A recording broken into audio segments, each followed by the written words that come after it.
Hi friends, doctor जय Mehta from Mumbai. बहुत सारे पेशेंट्स जिनको एग डोनेशन प्रोग्राम की रिक्वायरमेंट रहती है वो ये क्वेश्चन पूछते हैं कि क्या उनका कोई फ्रेंड, रिश्तेदार, सिस्टर, कोई ऐसा आदमी जिन्हें वो जानते हैं, क्या वो पेशेंट उनके लिए एक एग डोनर बन सकता है या नहीं।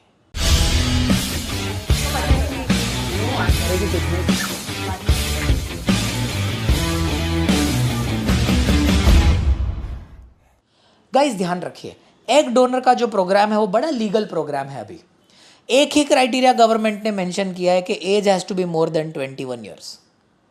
फिर चाहे वो आपका रिलेटिव हो, चाहे आपका फ्रेंड हो, चाहे आपकी बहन हो, ये हर बंदा एज लॉन्ग एज उनकी एज मोर देन 21 ईयर्स है वो आपके लिए एग डोनेशन करने के लिए एलिजिबल है। ऐसा कंपलसरी नहीं है कि उनका शादी हो जाना मांगता है, ऐसा कंपलसरी नहीं है कि उन्हें बच्चे होना मांगता है। एज लॉन्ग एज ये लेडी आपके लिए सारा जो लीगल पेपर वर्क रहता है वो साइन करने के लिए रेडी रहता है तो वो आपका एग डोनर बन सकता है। लीगल पेपर वर्क में ज़्यादातर ये लिखा रहता है कि she can donate only one donation in life, एक बारी जिंदगी में ही डोनेट कर सकता है, और दूसरा कि they have no legal rights over the child. Okay, तो ये आपके लिए बहुत ही सेफ हो गया है ना, कि ये जो पेशेंट आपके लिए एग डोनेशन कर रहा है वो ज़िंदगी में एक ही बार कर सकता है और उसके लीगल राइट्स चाइल्ड पे कुछ भी नहीं है। तो एज अ कपल आप एकदम सेफ हो। एज एन एग डोनर, अगर आप खुद एग डोनर हो तो आपको ध्यान में ये रखना है कि as an egg donor okay, आपका जो प्रीडोमिनेंट स्टिमुलेशन रहेगा it is going to be a very mild stimulation. ये एक बात हो गई। Maximum number of eggs to be retrieved is going to be between 7 to 8 eggs, और उसमें भी इक्सी करने की परमिशन, जो आईवीएफ करने की परमिशन रहती है वो दैट इज फॉर 7 एग्स। इसका मतलब जो लोगों को मन में डर रहता है कि मेरा साइड इफेक्ट होएगा बहुत इंजेक्शन लिया तो, या ऐसा कुछ, ऐसा कोई भी साइड इफेक्ट आपको होने की शक्यता बहुत ही कम हो जाती है। ऑलराइट, तीसरी बात, नो फाइनेंशियल ट्रांजैक्शन। मतलब ये जो आप कर रहे हो egg donation, it should be free of financial transaction, it should be for altruistic purposes. Okay, finally आपको ये पूरी प्रतिक्रिया करनी है एक रजिस्टर्ड एआरटी बैंक के थ्रू ही जाकर।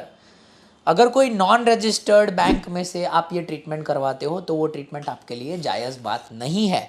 एज एन एग डोनर आपको ये चीज़ ध्यान रखना है, और एज अ पेशेंट आपको ये ध्यान रखना है कि आपके एग डोनर के लिए ओके, जो पेशेंट को करना है, और मैं ऐसे लिखूंगा जो कपल को करना है, couple is eligible to get all information about the egg donor in the form of an M1 donor form।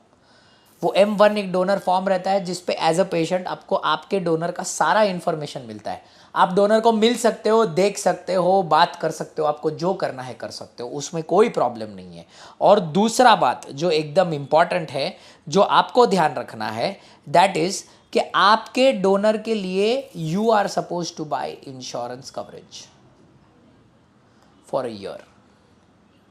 Of course ये जो पूरा कवरेज होएगा ये एआरटी बैंक आपके लिए करके देगा, पर ये कवरेज एज अ कपल आपको ध्यान रखना है कि आपके डोनर के थ्रू आपको लेना है।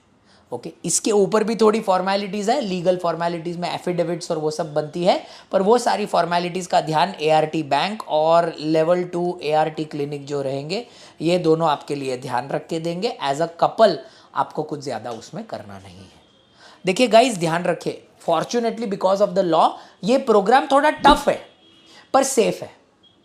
ये प्रोग्राम टफ इसके लिए है क्योंकि एक ज़माने में भारत देश में बहुत मैल प्रैक्टिसेस होती थी ये पूरे प्रोग्राम को लेके। लोग किसी एक ही लेडी का 50 एग निकाल के 4 पेशेंट में बांट देते थे, है ना, विच वॉज वेरी अनएथिकल।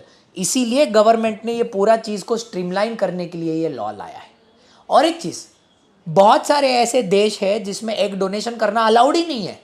उन देश में भी लोगों को आईवीएफ से बच्चे होते हैं, और जो बच्चे होते हैं वो एकदम हेल्दी होते हैं, तो टेंशन लेने की कोई बात नहीं है। ठीक है, एग डोनेशन को लेके डरना नहीं है, पर समझ के काम करना है। इसके ऊपर कोई भी इंफॉर्मेशन चाहिए तो हमारे कमेंट्स में लिख सकते हैं, मैं या मेरे टीम मेंबर्स आपको गेट बैक करेंगे। Thank you so much.